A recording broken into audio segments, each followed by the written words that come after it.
Hi, boys and girls, it's Jilly. It's Thursday.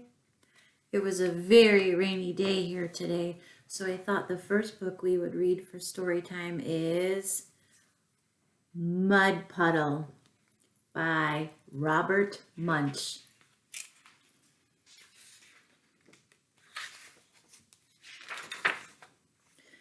Julianne's mother bought her clean new clothes. Julianne put on a clean new shirt and buttoned it up the front. She put on clean new pants and buttoned them up the front. Then she walked outside and sat down under the apple tree. We have an apple tree at Bethlehem Children's School. Unfortunately, hiding up in the apple tree, there was a mud puddle. It saw Julianne sitting there and it jumped right on her head. She got completely all over muddy. Even her ears were full of mud. Julianne ran inside yelling, "Mommy, Mommy, a mud puddle jumped on me." Her mother picked her up, took off all her clothes, and dropped her into a tub of water. She scrubbed Julianne till she was red all over. She washed out her ears, she washed out her eyes, she even washed out her mouth. Oy, oy, oy. Julianne put on a clean new shirt and buttoned it up the front. She put on clean new pants and buttoned them up the front. Then she looked out the back door. She couldn't see a mud puddle anywhere, so she walked outside and sat down in her sandbox. Boys and girls, what do you spy? The sandbox was next to the house, and hiding up on top of the house, there was a mud puddle. It saw Julianne sitting down there, and it jumped right on her head. She got completely all over muddy. Even her nose was full of mud. Julianne ran inside yelling, "Mommy, Mommy, a mud puddle jumped on me." Julianne's mother picked her up, took off all her clothes, and dropped her into a tub of water. She scrubbed Julianne till she was red all over. She washed out her eyes. She washed out her ears. She washed out her mouth. She even washed out her nose. Yeesh. Julianne put on a clean new shirt and buttoned it up the front. Then she put on clean new pants and buttoned them up the front. Then she had an idea. She reached way back in the closet and got a big yellow raincoat. She put it on and walked outside. There was no mud puddle anywhere. So she yelled, "Hey, mud puddle!" Nothing happened. So she yelled even louder, "Hey, mud puddle!" Julianne was standing in the sunshine in her raincoat, getting very hot. She pulled back her hood. Nothing happened. She took off her raincoat.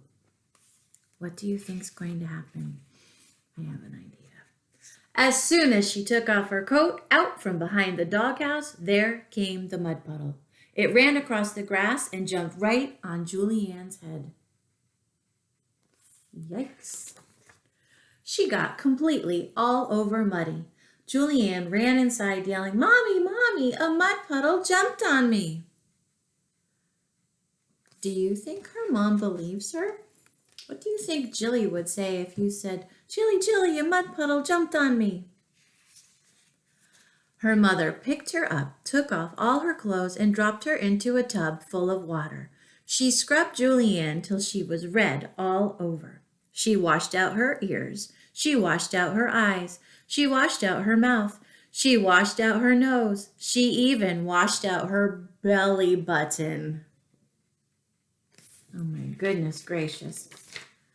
Julianne put on a clean new shirt and buttoned it up the front. She put on a clean new pants and buttoned them up the front. Then she sat beside the back door because she was afraid to go out.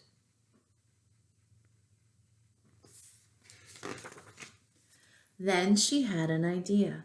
She reached up to the sink and took a bar of smelly yellow soap. She gave it a smell. Yuck. She took another bar of smelly yellow soap and gave it a smell. Yuck. She put the smelly yellow soap in her pockets. Then she ran out into the middle of the backyard and yelled, "Hey, mud puddle!" The mud puddle jumped over the fence and ran right toward her. What do you think she's going to do? Julianne threw a bar of soap right into the mud puddle's middle. The mud puddle stopped. Julianne threw the other bar of soap right into the mud puddle. The mud puddle said, "Ugh, yuck, ugh." It ran across the grass, jumped over the fence, and never came back. That was a pretty good idea. The end. What do you think we would do if we saw a scary mud puddle at school? Maybe put some soap on it. The next book we have also has something happen in it, but it's not a scary mud puddle. It's a scary crocodile. It's called No Biting, Horrible Crocodile, and it's by Jonathan Shipton. Do you remember this one, boys and girls? This is a Sprout favorite. This is me and Mom and Monkey going to school. This is Miss Jane. This is where I sit. And this is Stephen.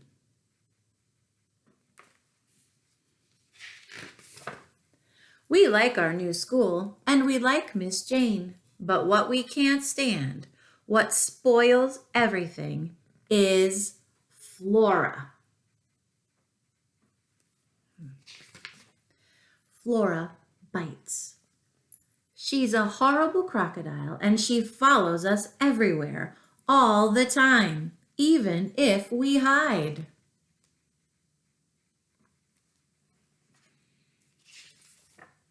Even if we say, "Go away, Flora, we don't like horrible crocodiles," she still gets us. She creeps up from behind and she snaps.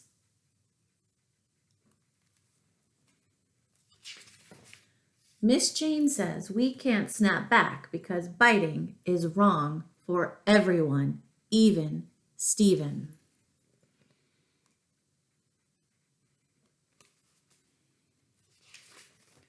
But Flora doesn't care because she's a crocodile and crocodiles don't care.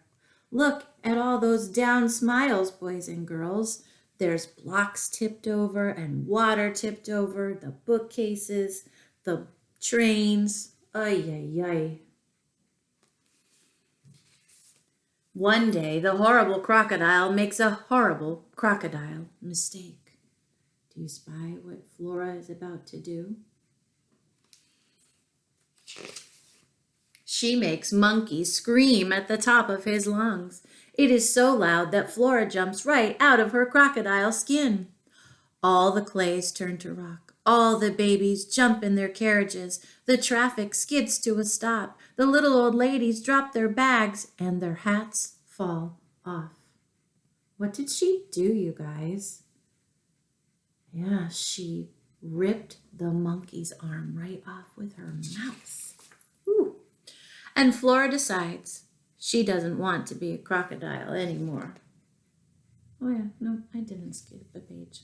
She is very, very sorry about Monkey's arm, so we make him a hospital bed.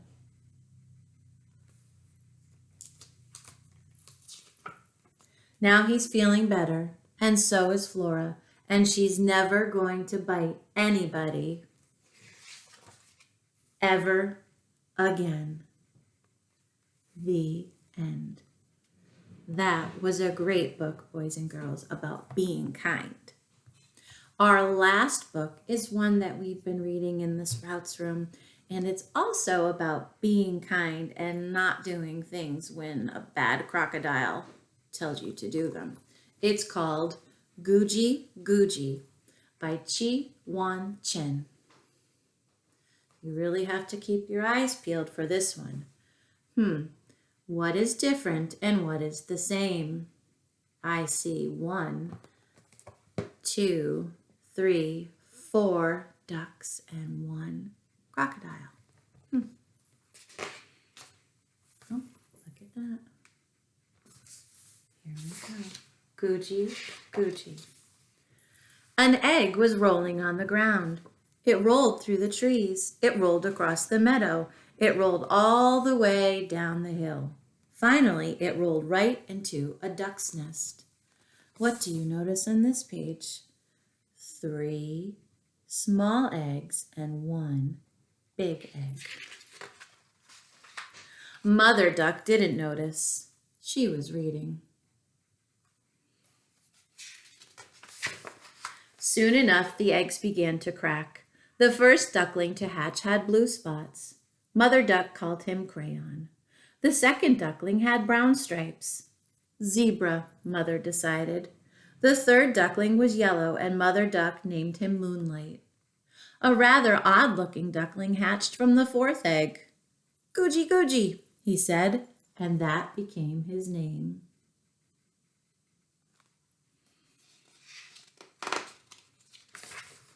Mother Duck taught her 4 ducklings how to swim, how to dive, and how to waddle. Googie Googie always learned more quickly than the others. He was bigger and stronger, too. But no matter how quick they were or what they looked like, Mother Duck loved all her ducklings the same. Then, one terrible day, 3 crocodiles came out of the lake. They looked a lot like Googie Googie. The crocodiles were smiling, and when they laughed with their mouths wide open, the whole world could see their big, pointed teeth. Uh-oh. The 3 crocodiles saw Googie Googie and smiled some more. Look at that ridiculous crocodile. He's walking like a duck. Googie Googie heard them. I am not walking like a duck. I am a duck, he explained. The crocodiles laughed. Look at yourself. No feathers, no beak, no big webbed feet. What you have is blue-gray skin, sharp claws, pointed teeth, and the smell of bad crocodile. You're just like us. The first crocodile said, your blue-gray body lets you hide underwater without being seen so you can get close to fat, delicious ducks.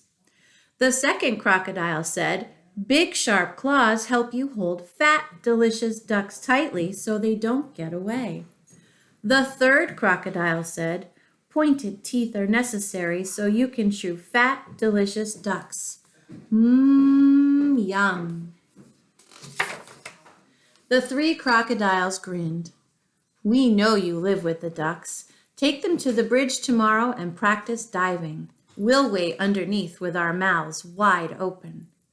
Why would I do that? Googie Googie asked. Why should I listen to you? Because we are all crocodiles, and crocodiles help each other. The bad crocodiles grinned again and vanished into the grass.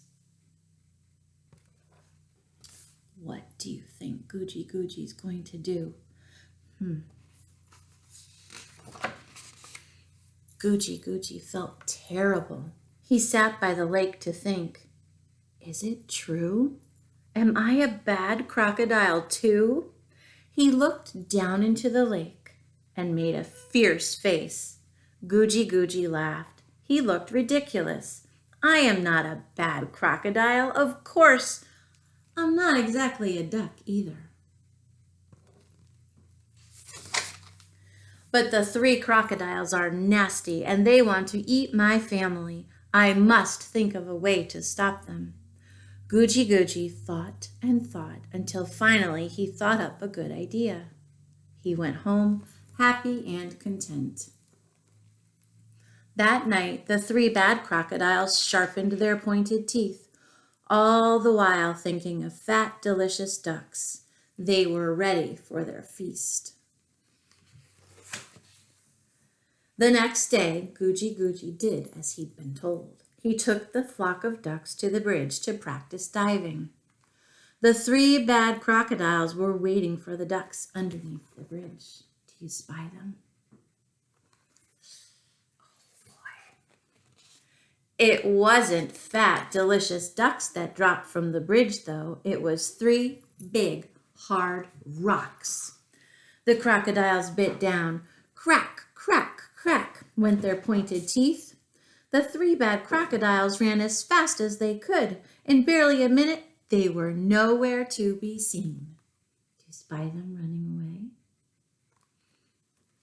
Googie Googie did the right thing. Googie Googie had saved the ducks.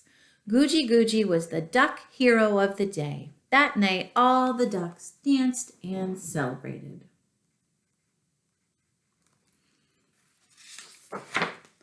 Googie Googie continued to live with Mother Duck, Crayon, Zebra, and Moonlight, and every day he became a stronger and happier crocoduck. The end. So, I hope, boys and girls, that you have a good day, and I hope that when you don't know what to do, you be a Googie Googie. Love you. Bye.